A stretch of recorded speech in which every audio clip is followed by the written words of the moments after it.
Hey everybody, welcome back to the For Your Period podcast. You never know exactly what we're going to be talking about, but you know it will be cycle related. It could be about working out with your period, loving your period, or relationships with your period. So hang out with us, learn something new, and have a great day. We're so excited to have you here. Alyx, you're pissed. What the Hello, yes, I am pissed. I am so pissed. I am so fucking mad, man. I'm so mad. Who did it? So, I'm on the 1 Million Cups organizing team.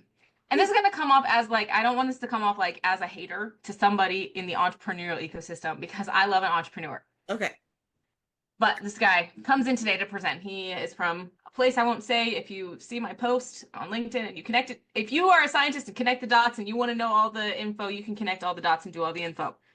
But this man was talking to us about his fitness program. He's done a lot of research for his own assessment on connecting the dots between what you need to do to get certain numbers that you need to get to be a certain kind of athlete. So like what kind of short-term, long-term, and medium-term energetic inputs and outputs need to happen to hit your muscle gains and your macros and your micros and mixing food and all the things, right? But like this huge scientific graph that he's doing.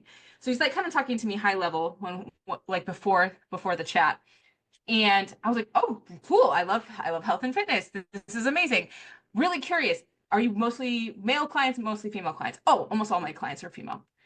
Fantastic. So you're training them with the phase of their menstrual cycle, right? And this look of complete confusion crosses this man's face. He's like, what? I was like, you're adapting their workouts to match the 4 phases of their menstrual cycle. And then as they go through perimenopause, continuing to change their exercises as they go through perimenopause and to the other side of menopause so that they maintain maximum strength, muscle composition, bone strength, bone health. Oh no, I'm not doing that. What do you mean you're not doing that? What do you mean that you're not doing that and almost all of your fucking clients are women? What do you mean? What are you doing? What's the science that you're using for these people? What do you mean? Yeah. Like he's trying to get to a place, Anna, where he's going to raise venture capital on his brilliant science that he has put together. Because he's like, I started to be able to see. I'm a visionary. I can see all the dots. I can see all the pieces. Ignore I percent of the pieces. And ignore half of the population and then make your content almost exclusively towards them. Yeah. And almost all of predominantly physical training, the trainers predominantly are men. So you're arming a bunch of men to mostly take on female clients when you don't have the fucking information of how their goddamn bodies work. And then we know what happens when you train like that. This leads to injury. This leads to long-term health problems. This leads to stress, anxiety disorders. Because if you're fatiguing your body, because he's like, yeah, we just have our clients come in there and put their body comp that they're aiming for. And then after we do their body comp, then we produce a workout and nutrition plan for getting them those results. At what fucking cost? Oh my gosh. I can tell you because I had a trainer just like that. And I know looking back now, I had to have been late luteal. And I go and I get my introductory, workout with him. And I was like, he's telling me I can do this, so I'm going to do it. And everything in me said, Anna, this is too much for you. And literally the next day at work, I had lactic acid build up so bad. I was in excruciating pain for 48 hours. Like I could not even touch. It was horrible. But I trusted that he knew what he was doing. And I was probably late luteal and did not need to be moving my body the way he had me moving it. And so did I go back? No. Did I feel like a failure? Yes. Did I feel weak and like, yes. Yeah. And how often do we go back, especially if we're seeing, because like the thing that we have in our head right now is like the person, what they look like must be an indicator of what they know. I know. So if you're going in and this dude's jacked out of his mind, and even if you don't want to look like him, you're like, he's jacked. He must know what he's talking about because he's his own first client. But that does not account for that man's genetics. The fact that he's a man, the fact that he's doing a thing and all of the science has been done on men. So if he follows the scientific steps that have already been done on men, he's likely going to have great fucking results. Yes. And even the women who get those results, at what cost? to your hormonal health later in life? And At we what know. cost to your fertility at any point in your life? Now, 28 to 35-year-olds are in panic mode because they're not getting pregnant. Well, all those gym girlies have been trashing their bodies and put birth control the whole time. So I'm just like, I'm so fucking mad. You're big mad. And where are you I'm in your big mad. cycle? Let's just let everybody know. I'm in the luteal phase. My period should be arriving at any time, and I will feel less mad at the world once she starts. But right now, I'm just like, damn it, damn it, Alta, straight to hell. Because literally, and like, he just wasn't like, I could tell he was not even very receptive. Mm. Like he was just kind of like, well, like I've already done the research, and I'm like, well, clearly your research has a hole in it that is for half of the population, and this is your entire essentially customer base. And you've ignored 90% of your customer base. That's like me being a pediatrician and only studying podiatry. And like, I And then only be like, no, I'm have a great your foot. pediatrician. Yeah, I'm like, are you? yeah. Are you? Are you though? Oh, it's And so, infuriating. And everybody is probably like, why are they flipping out about this? And if you feel that way, it's because you're used to being ignored. You're used to your feelings not mattering and not coming into account when health plans, fitness plans, dietary restrictions are all being set forth without considering you. So the fact that you're going to go pay this man to do something that's supposed to be fit for you when he did not even consider 90% of you should anger you. It should make you mad. because then what's going to happen is when you ultimately fall off of that program, because training in that way is not sustainable for us. This is why diets don't work. This is why anything that we do for our health and wellness must be seen. I'm the tinfoil hat lady on this one. It must be seen through a cyclical lens, or it will fail every single time. It may work for 1 year, it may work for 10 years, but the ass is going to fall out of it because it is not based in your hormonal operating system. It is going to fail. And so then what happens is that women see themselves, this guy's still fit.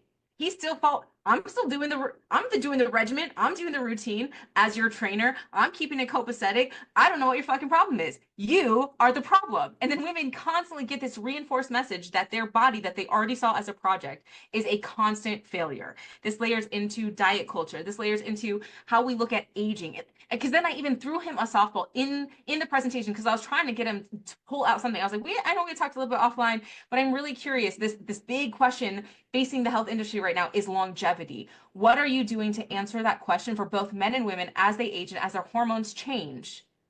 How are you making your workouts adaptive? And What, he did what, not answer that question.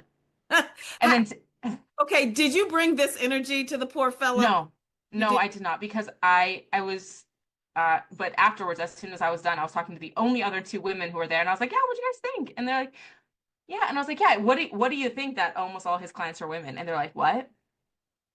I thought it was a man, pretty much a man only gym based on the way that the information was The man presented. only Jim. I was like, "Oh no, he works mostly with women." And get this is a real kicker. He doesn't factor in their menstrual cycle at all to their training. He literally sat up there and talked about how he spent 15 years reading books, getting deep into the nitty gritty of macros in, a joule of energy out. Like he's like, I know it all. And I've mapped it all because I've done this intense research. And then I said, excuse me, what? Excuse me, what? Because you literally told me you didn't even ever consider training them with a menstrual cycle. And then I even said, you're kind of going after elite athletes, right? And he's like, yeah. This was again in the before I was even more mad at the post. And I said, well, did you know? Did you know someone who's obsessed with fitness and sport? Did you know that the US Women's World Cup, they won the World Cup in 2019 and they talked about cycle syncing being the differentiator of why they won the World Cup. And he's like, "Oh, no, I never heard about that."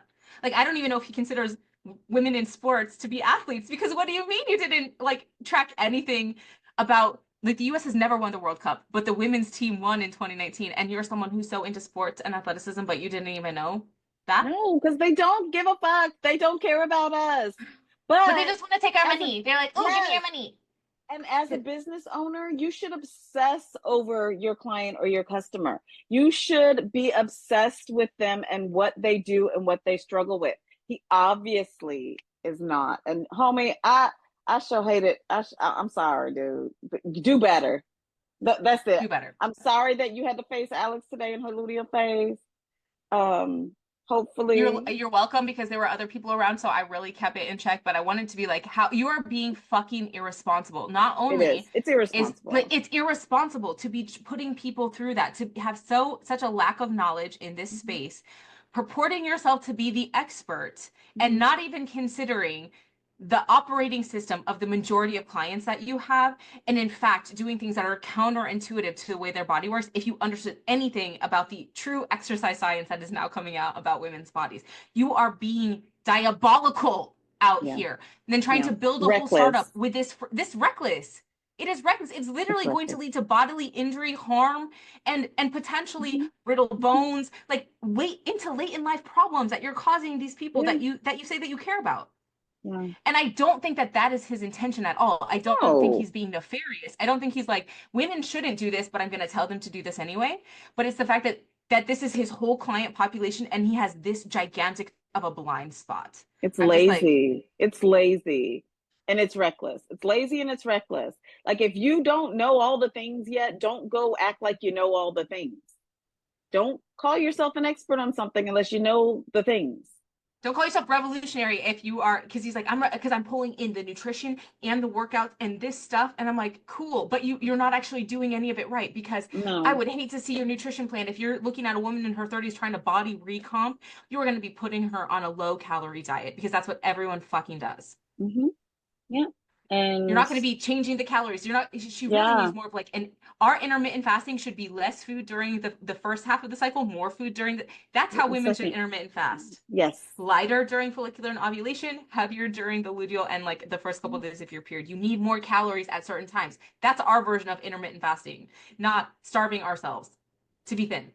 To be thin. And then burpees and these weird combination weight training things instead of just base. Oh, yeah, I know. And he's all into I like get why you're lifting mad. heavy, which I love. Lifting heavy is really good for us, but lifting heavy in the wrong phase of your cycle leads to soft tissue injury. Definitely. Pushing for PRs in the wrong phase of your cycle leads to sometimes irreparable damage, torn ligaments, ACL injuries, getting fucked up knees, hips, everything. And It's Alyx, so annoying. and the thing is most women that I know that are, really into their fitness and moving their bodies, we were never taught to listen to what our body was saying. We were taught to push through it. I had a trainer that said the only reason you should not work out is if you have 102 or above fever. That was the only reason that you should not work out. And I was in my early 20s and was like, okay, I must conform to this idea because I must be being weak and blah, blah, all the stories that we tell ourselves. Because this professional said this. So I subscribed to that. And a lot of us subscribe to push through. You're fat. That's why it's hard. You haven't run in a month. That's why you've got shin splints and can't walk today. Like push through. And once we silence that voice inside of us, we're going to silence it everywhere else. And Yeah. I have found the past 4 months, I've been doing this workout plan that my husband created for me, crafted for me, and simply shifting the amount of weight that I lift and the amount of time I take off in between my sets has made me want to do this workout routine for like the rest of my life. Like there's one move on each day that I'm kind of like, ugh, like push-ups. I hate push-ups. When I get to my push-up set, I hate it. I don't hate the whole upper body day. And I'm excited to add weight as I get stronger and then back off when I'm menstruating or like the 2 days before. I'm not going to be doing step ups when my ligaments are loose and I could fall off the bench because, I love that I now know. No, you're not weak this week. You're just better primed for cardio. Do more reps with less weight. Like, Yeah. and I'm keeping on my schedule. I'm staying consistent and I'm seeing results and I'm going to continue seeing them instead of giving myself 90 days to get skinny. And if that doesn't work, then I'm going to go, starve myself and eat air and water and call it good. It's just so annoying. It's just so, and then it's like sad because other people are going to see him as an expert leading them. And I like, I just know the amount of times I yo-yo dieted. I lost the same 20, 30, 50 pounds because I was following all of this advice that made me feel terrible about myself. It made me feel like a failure. It made me feel like, well, I should just not eat anything at all. It's just so tragic. And I know that men deal with it in the same way, but at least they're getting accurate information about how to work with their bodies. Yeah. They're using the wrong training manual and then continually feel bad that the training manual isn't working. I'm Yeah. like, babe, you just don't, there's not a book for You you got the because you wrong haven't book. researched Yeah. it. Get the wrong Yeah. book. Yeah. It's not your fault. Yeah. But it just, the way we look at women, the way we look at thinness, the way we look at aging is really all about anti-aging instead of maintaining health as you age. Yes. Yes. And I know I've been talking a lot lately about lifting and what my fitness journey right now is about, which is the biggest mind shift I think I've ever had. Because in my 20s and 30s, it was about being skinny or fitting into a certain size. I never considered my cardiovascular health. I didn't consider my strength and my like quick reflex type things. But becoming a mom, it's like my body needs to function the way it's supposed to because somebody else's whole life depends on me right now. Like she's 8, Yeah. like she still depends on me for her physical and emotional safety. And if I mean, my daughter, she's tall and she's like a brick house, and she still wants me to carry her sometimes. And she's 93 pounds. And so I'm like, every time I go to lift her up, I'm like, oh, mommy needs to start lifting heavier because I still want to be able to hold you.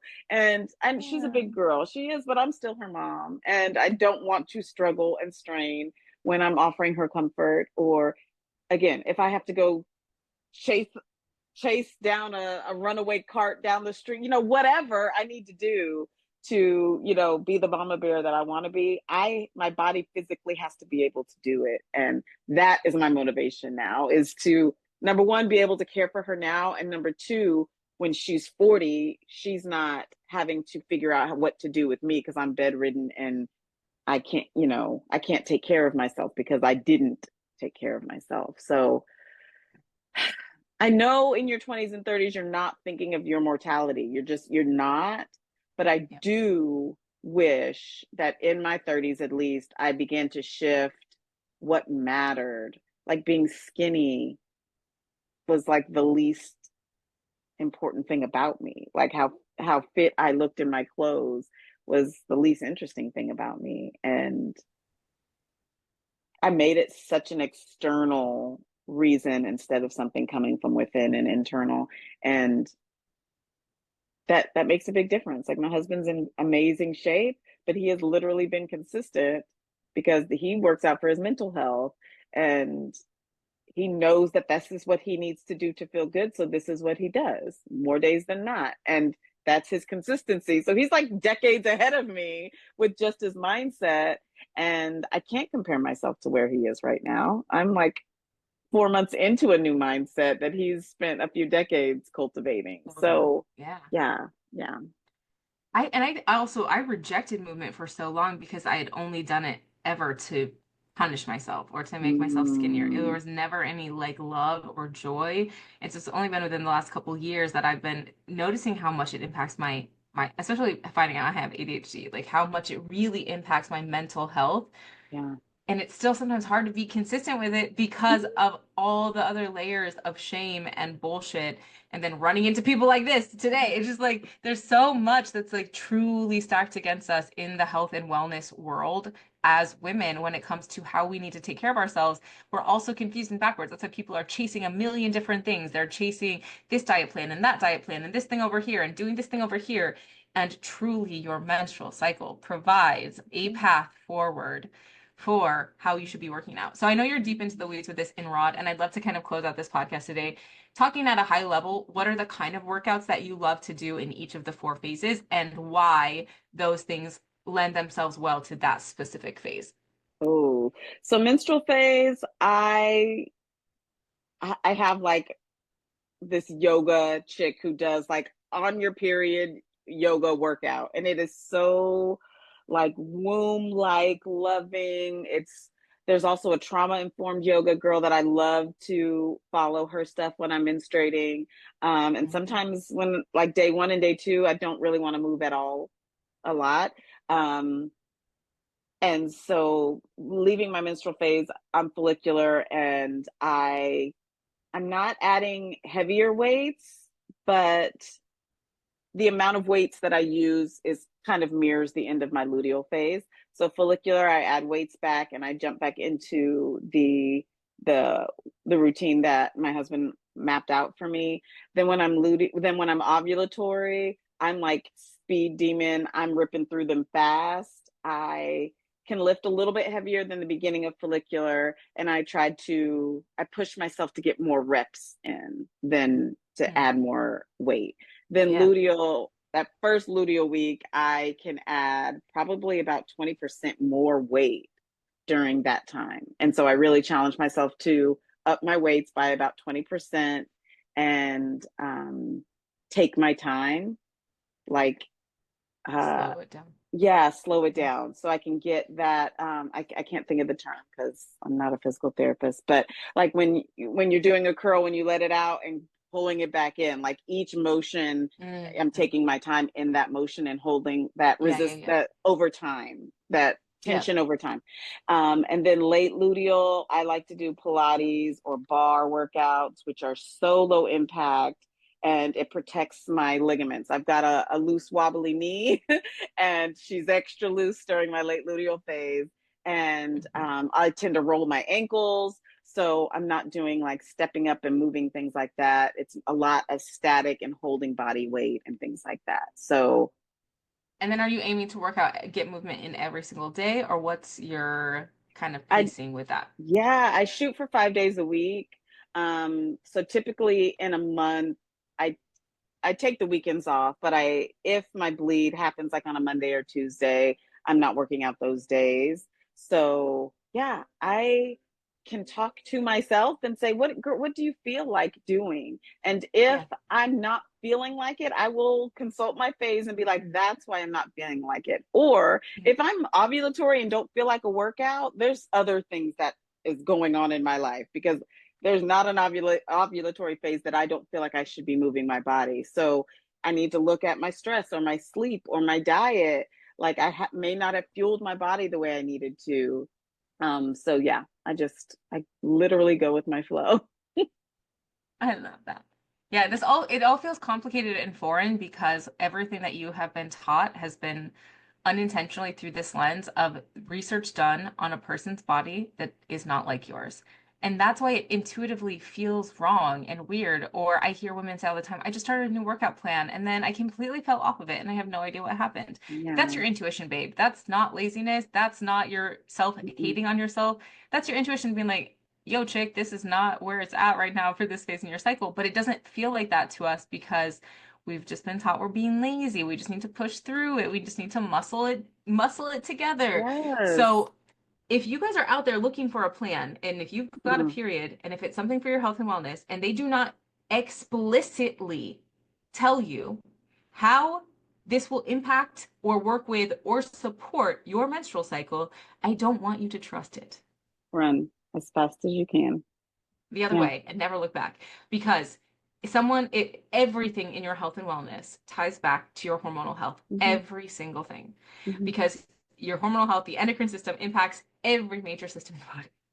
Yep. So if they are not telling you with intention the way that this is connected and impacted, and even if it's impacting it but in a positive way, I don't care. If they don't have that information for you, this is not a program that I want you to participate in, and I would highly recommend that you do not participate in it.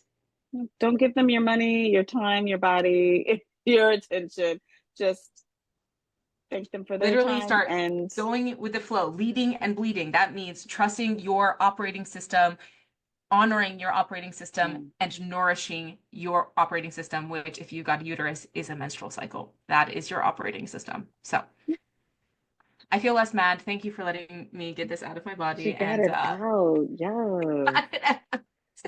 And I hope you all have a good day. Beware of the luteal phase, because and beware. We'll see y'all next time. Yeah. Bitch-ass trainers. Bitch-ass trainers who don't even know how to work with them. Yeah. And I want you to say like, oh, cool. So like, how are you supporting my menstrual cycle? And then if they are like, not? what? I'd be like, Hmm. oh, that's so like that's like so 2000, early 2000s. And like, we're just not, the girlies aren't doing that anymore. So, No, it's funny that you're taking money for a service like that. It's a little and you don't sus. even know Yeah. don't even know how to do it. So just give them one of those and tell them good luck on their passion project and send them on their way. So Yes, and hop in our app. We've got tons of resources on working out with your cycle, or message us on we'll Instagram send and you say, yeah, we've got a cute little workout. graphic that we can send you to show you how to work Yeah. out with your phases. And it's free 99. So hit us up. We like chatting. $3.99, yeah.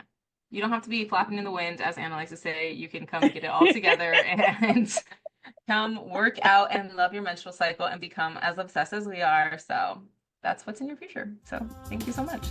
All right, guys, we'll see you next time on the For Your Period podcast. Bye.